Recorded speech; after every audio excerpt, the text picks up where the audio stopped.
کا تقاضا، ان کی صحبت میں رہنے کا تقاضا اگر ہمیں اس محنت سے پیدا نہ ہوا تو جہالت باقی رہے گی، چاہے محنت کتنی اونچی ہو رہی ہے۔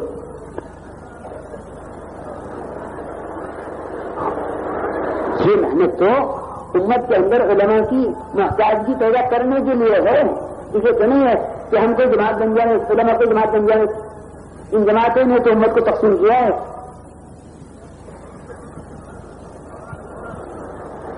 کہ علماء طبقہ ہے اور عوامی طبقہ ہے، کوئی طبقہ نہیں ہے۔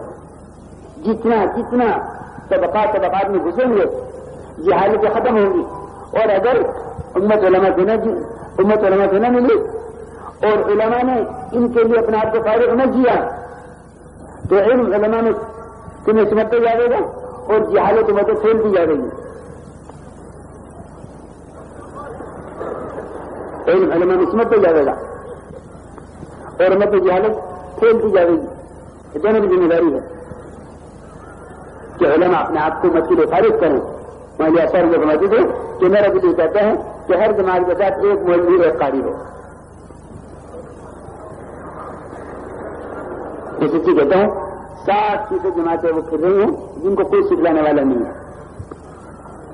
ٹھیک، اس لیے تو علماء کہتے ہیں کہ بھائی ہم سننے کے لیے چاہیں گے، ہم تو بیٹھ کے پڑھائیں گے۔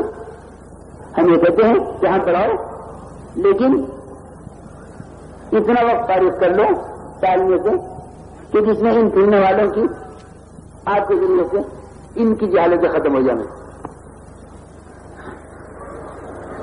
ان کے ذہن میں یہ نہ ہو کہ نہیں جی ہمارا جو کام الگ ہے، ان کا کام الگ ہے۔ معاشرے میں فرماتے ہیں کہ علماء کی زیارت کو عبادت یقین کرو،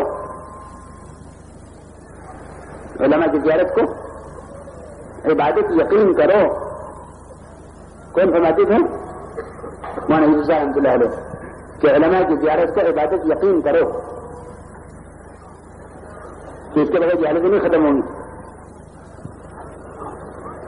کہ علماء کی صحبت، ان کے مجلسوں میں جانا، ان سے پوچھنا، قدم قدم پر پوچھو کہ میرے یہاں شادی ہے، میں کس طرح کروں، میں تجارت کروں تو کس طرح کروں۔ ورنہ وہ لوگوں کے اندر بے دینی جہالت کی وجہ سے بھی ہے، بے دینی جہالت کی وجہ سے بھی ہے، اور بے دینی یقین کی خرابی کی وجہ سے بھی ہے کہ لوگ جانتے ہیں دین اور پھر دین نہیں ہے۔ ان سے کہا جائے دین کی طرف تو بولے ہاں ہم جانتے ہیں کہ جاننے والے کی تو زیادہ پکڑ ہے نہ جاننے والے سے۔ جاننے والے کی تو پکڑ اللہ کے یہاں زیادہ ہے جاہل سے۔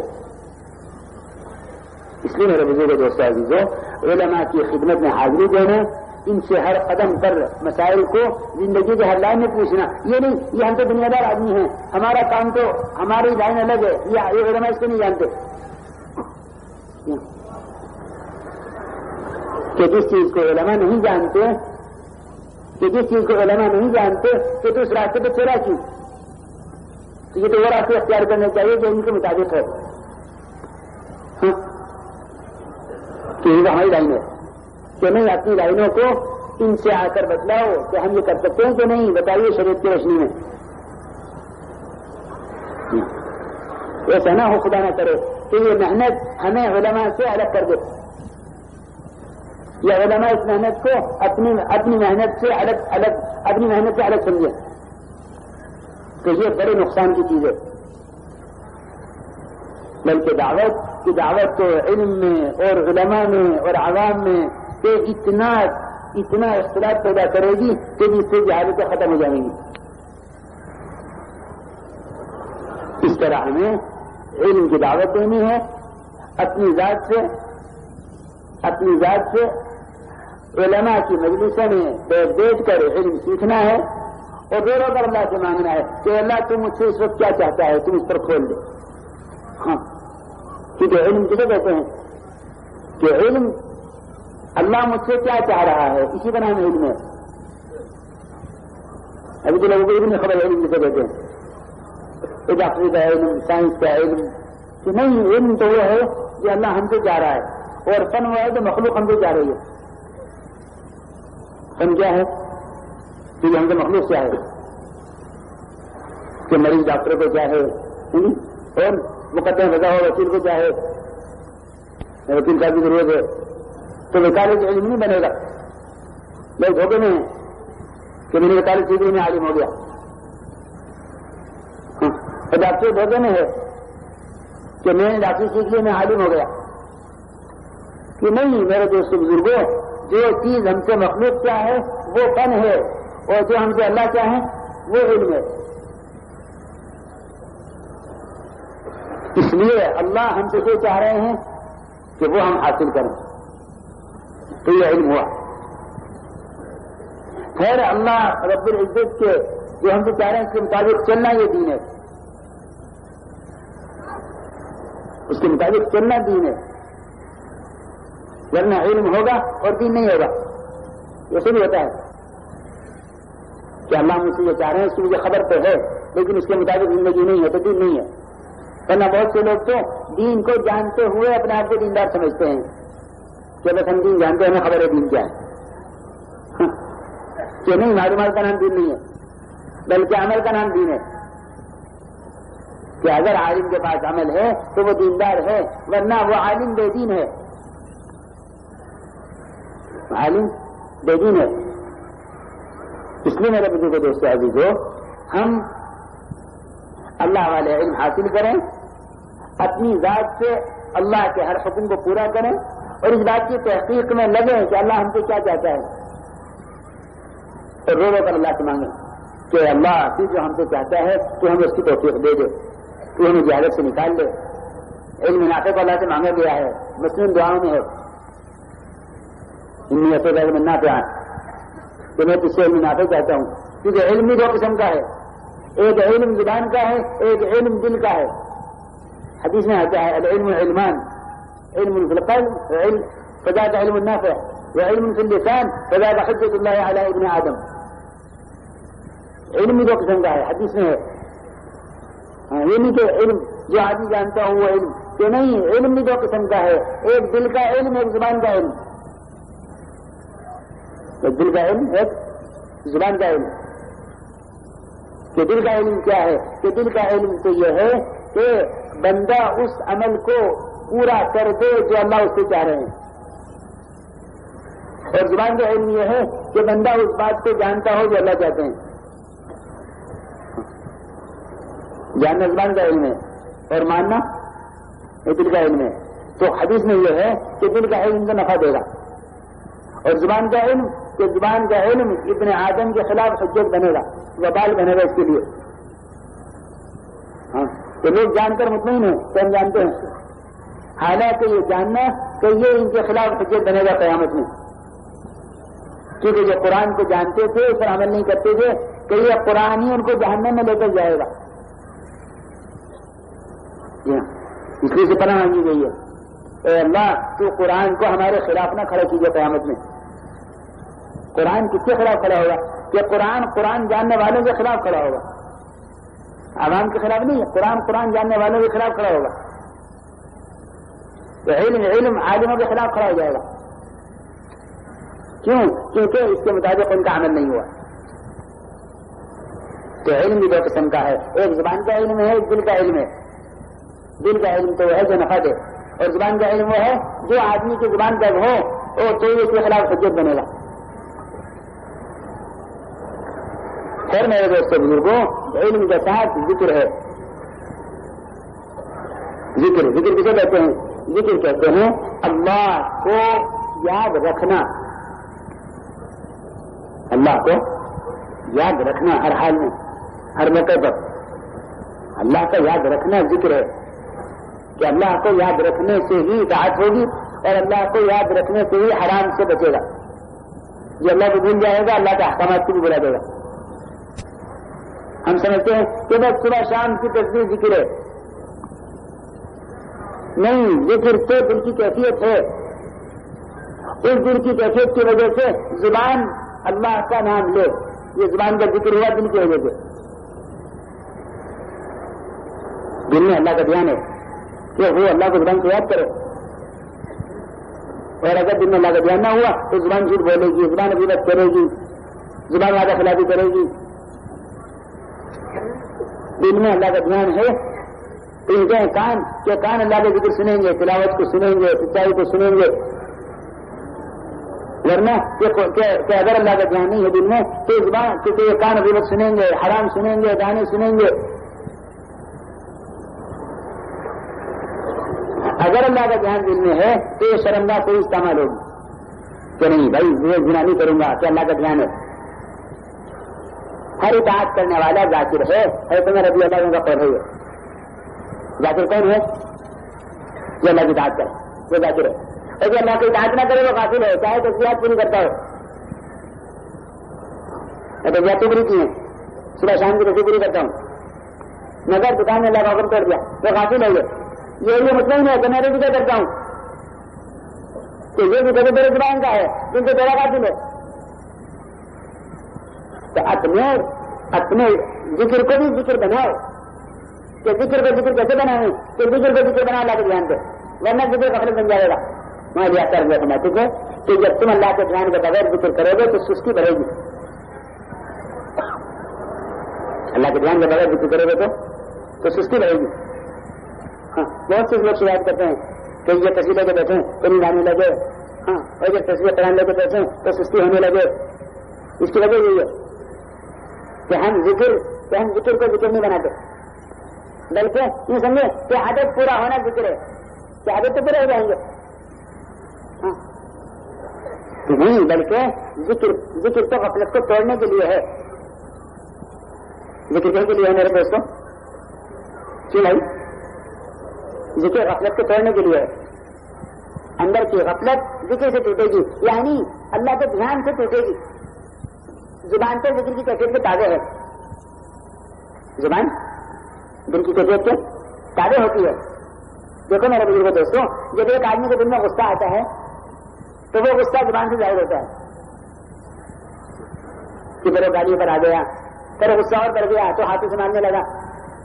یہ دل کی کیفیت پہلے کی، ابھی دل کی کیفیت باہر آ گئی ہے. بالکل اسی طرح آدمی کے دل میں خوشی پہلے آتی ہے، پھر وہ خوشی اس کے چہرے سے ظاہر ہوتی ہے، پھر وہ تقریب بھی کر دیتا ہے کہ چلو آؤ کھانے میں بلا لو، سب کو خوشی ہو جائے گی.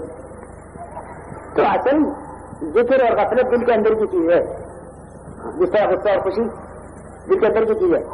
تو ہم دل کی غفلت سے ذکر کرتے ہیں، دل غافل ہے اور زبان چل رہی ہے. ہاں آپ دیکھیں گے کہ بہت سے ہمارے ساتھی تو وہ دکان پر ہی ذکر پورا کر لیتے ہیں، تصویر بھی چل رہی ہے، داڑھ سے بات بھی چل رہی ہے. جی ہاں،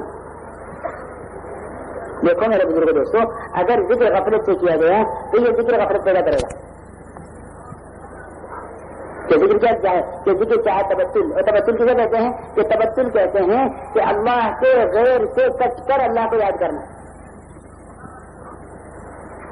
اللہ کے غیر سے کٹ کر اللہ کو یاد کرنا، سارے کام چھوڑ کر تنہا ہو جاؤ بالکل، بیوی بچے بھی پاس نہ ہوں، سچی عرض کرتا ہوں اس طرح ذکر کرو. کہ پھر کہ تبتل یعنی اللہ کے ساتھ تنہا ہو جانا. جی ہاں، اب آدمی کسی کے ساتھ کوئی تنہائی چاہتا ہے تو کوئی بھی چیز اگر ہو اس کے پاس تو وہ اس کے کام میں خلل پیدا کرتی ہے. کہ دو آدمی بہت اہم بات کرنے بیٹھے اور کوئی تیسرا آ گیا، اگر وہ بہرا بھی ہوگا نا تب بھی یہ چاہیں گے کہ یہ نہ ہو، کیونکہ ہمارا دھیان بٹ رہا ہے اور ہماری بات میں جو ہے وہ تنہائی نہ ہونے کی وجہ سے کہ بات نہیں ٹھیک ہوگی، کیا آدمی بھیج دیجیے میں آپ سے تنہا بات کروں گا. اور اللہ کے ساتھ ہم تنہائی اختیار نہیں کرتے، ورنہ خلوت کا سید حقدار اللہ ہے. ہاں خلوت کا وہ حقدار کون ہے؟ اللہ.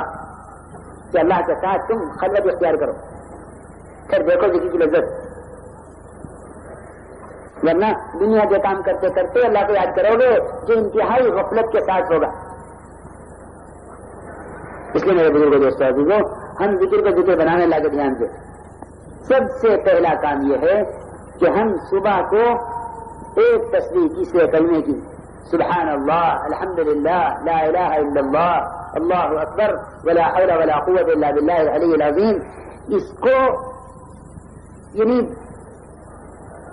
سبحان اللہ کہتے ہوئے کیا کیفیت ہے کہ کوئی کیفیت نہیں، سبحان اللہ سارے دن کے، اور نماز کے بعد تو اتنی تیز انگلیاں چلتی ہیں، مجھے حیرت ہوتی ہے، میں نے کہا اس نے کیا پڑھا ہے یہ؟ ہم نے نماز اعلان کر کے بیٹھا، سبحان اللہ جو ہے تصویر پوری کی، ایک سال میرے کو ملے کہنے لگے آپ نے کتنی بار تصویر پڑھی ہے؟ میں نے کہا وہی تو چیز ہے اس بات، کیونکہ بات تو چیز بات میں تو پڑھ چکے فارغ ہو گیا، پھر میں نے اپنی دوسری تصویر پڑھ لی اور پھر میں نے یہ بھی پڑھ لیا وہ بھی پڑھ لیا۔ میں نے کہا بھائی تم مجھے ایسا فرق معلوم ہوتا ہے کہ تم تو شاید شمار کر رہے تھے، میں پڑھ رہا تھا، کر رہے تھے تم تو اپنا شمار کر رہے تھے اور میں تصویر کر رہا تھا۔ تصویر کو نہیں کہتے، یہ تو غلط کام کیا تو غلط مشہور ہو گیا ہے۔ تصویر کو نہیں کہتے، تصویر کہتے ہیں سبحان اللہ کہنے کو، اللہ رب العزت کو تمام عیوب سے پاک یقین کر کے اس دھیان سے سبحان اللہ کہنا، اسے کہتے ہیں تصویر۔ تم تصویر کہاں ہے؟ میں میری تصویر گم ہو گئی، ہاں یہ تصویر کسے کہیں؟ تصویر یعنی سبحان اللہ کہنا۔ حضرت صلی اللہ علیہ وسلم فرماتے ہیں کہ مجھے اس بات کی وحی نہیں کی گئی ہے کہ میں معرفت کروں اور تاجر بن جاؤں، ولكن يوحى إلي أن أسبح بحمد ربك وكن من الساجدين واعبد ربك حتى يأتيك اليقين۔ یہ حدیث ہے منتخب ہے روایت کہ نسبح بحمد ربك وكن من الساجدين واعبد ربك حتى يأتيك اليقين، کہ مجھے اس کی وحی کی گئی ہے کہ اللہ کی بڑائی اللہ کی پاکی بیان کروں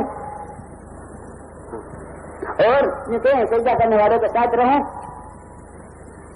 اور اپنے رب کی عبادت کروں یہاں تک کہ موت آ جائے عبادت میں، اس کی وجہ کی ہے یہ۔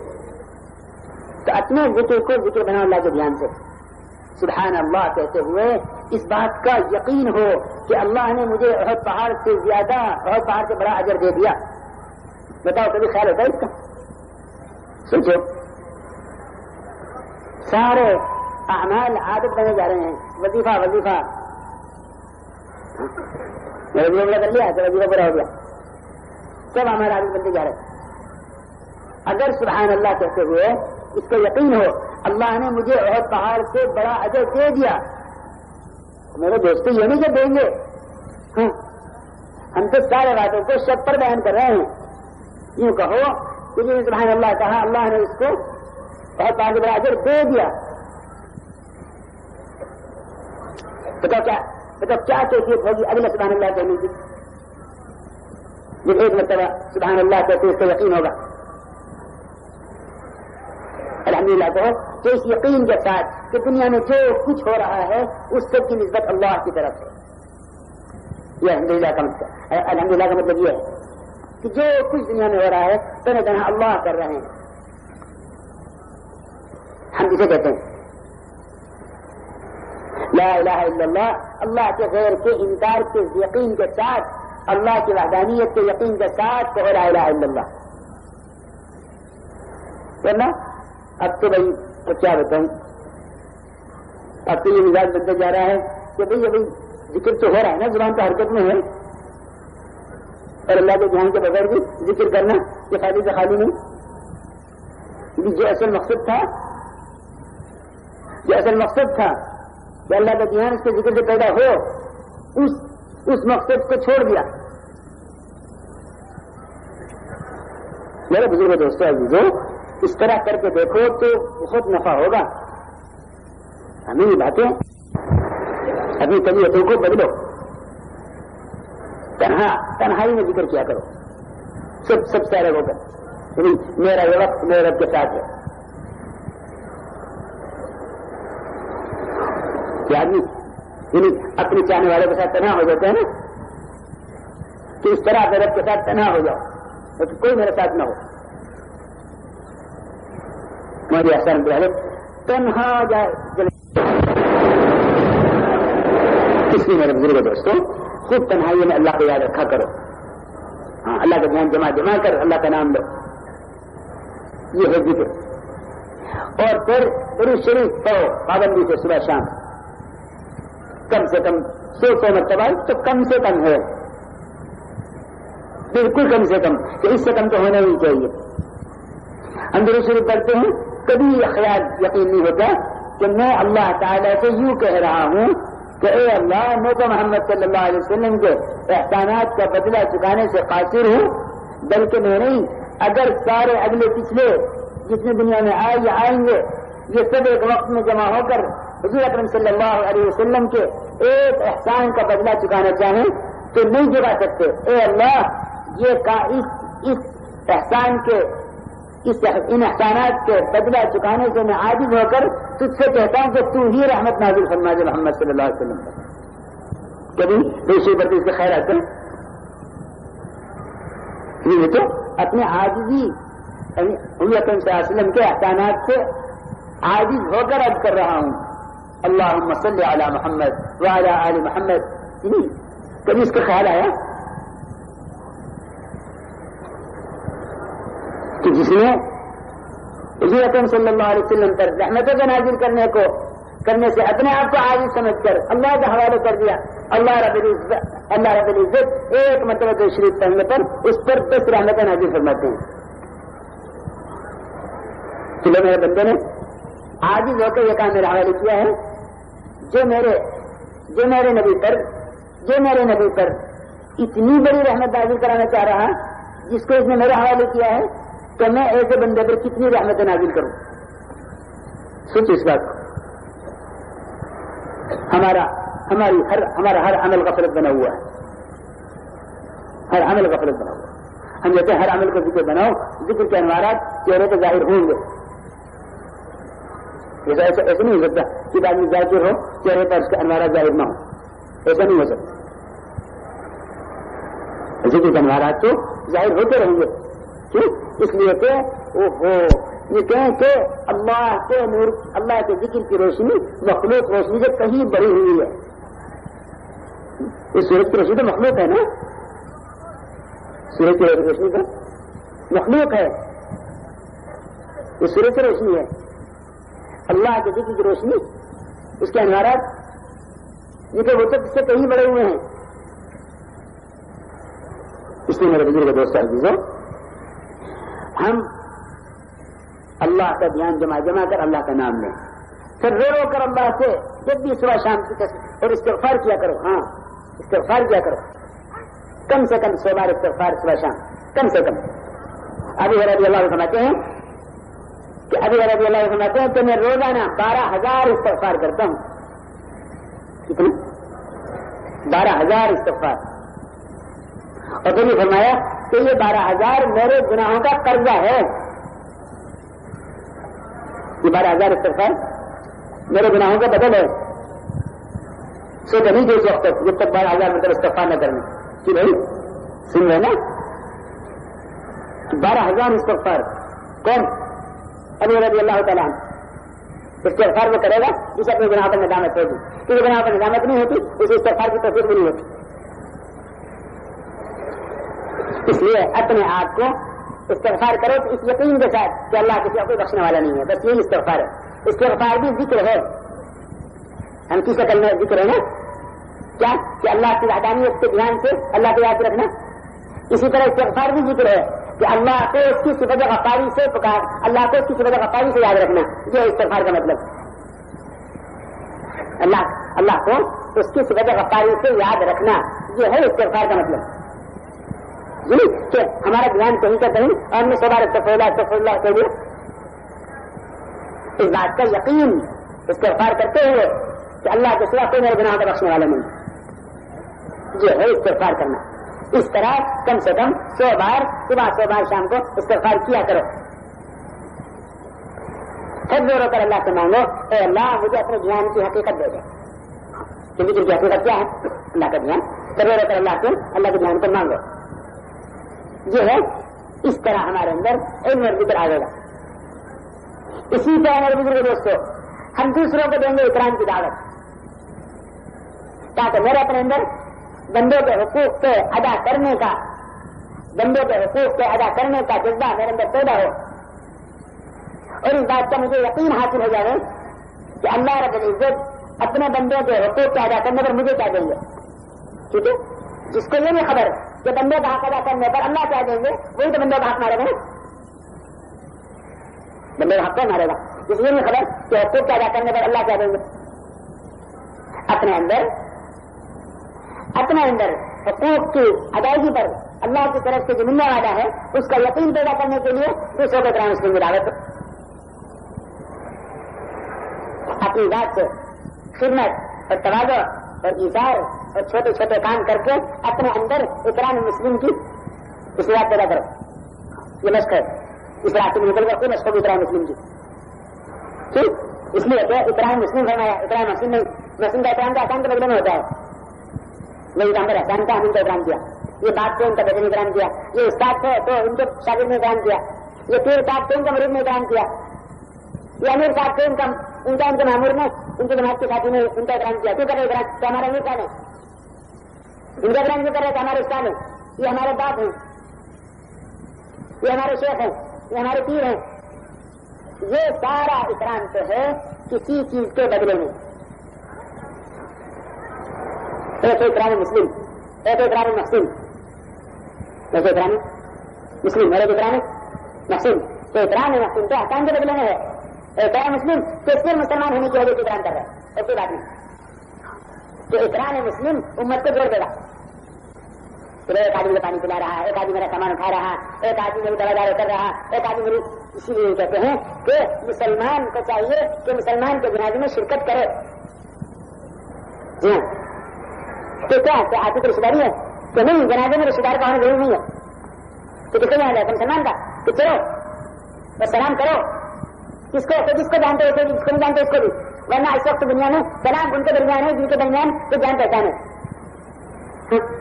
اگر میں کسی نئے آدمی کو سلام کروں گا تو مجھ سے کوئی پوچھے گا کہ یہ آپ ان کو جانتے ہیں کہ نہیں؟ کیا آدمی کو سلام کیا تھا؟ یہ مسلمانوں کے کٹنے اور ٹوٹنے کی بات ہے کہ مسلمان بغیر جان پہچان کے دوسرے کو سلام نہیں کر رہا. ٹھیک ہے, غیر ہمیں مسلمانوں کو طبقات میں تقسیم کر دیا. یہ کالے ہیں, یہ گورے ہیں, یہ جاہل ہیں, یہ پڑھے لکھے ہیں, یہ مالدار ہیں, یہ غریب ہیں, یہ عہدیدار ہیں, اور یہ بیچارے جنادار ہیں, کئی جنادار ہیں اور یہ عہدیدار ہیں. کہ اپنی اپنی صدر کو سلام کرو. تو یہ غیروں نے راستہ بتایا ہے تاکہ تم امت بن کر نہ رہو کہ نہیں افشی سلام پھیلاؤ. اس لیے خوب سلام کیا کرو. اس کو جانتے اسے بھی, اس کو نہیں جانتے اس کو بھی. کیونکہ اکرام مسلمان ہونے کی وجہ سے. سن رہے بھائی بات؟ ہاں, جب بھی آپ ادھر دیکھیں گے میں سمجھ جاؤں گا کہ بات نہیں سن رہا. یہ آتا ہے حدیث میں, بلکہ منتخب حدیث میں روایت ہے کہ کسی کو سلام کرنا جان پہچان کی وجہ سے یہ قیامت کی نشانیوں میں سے ہے.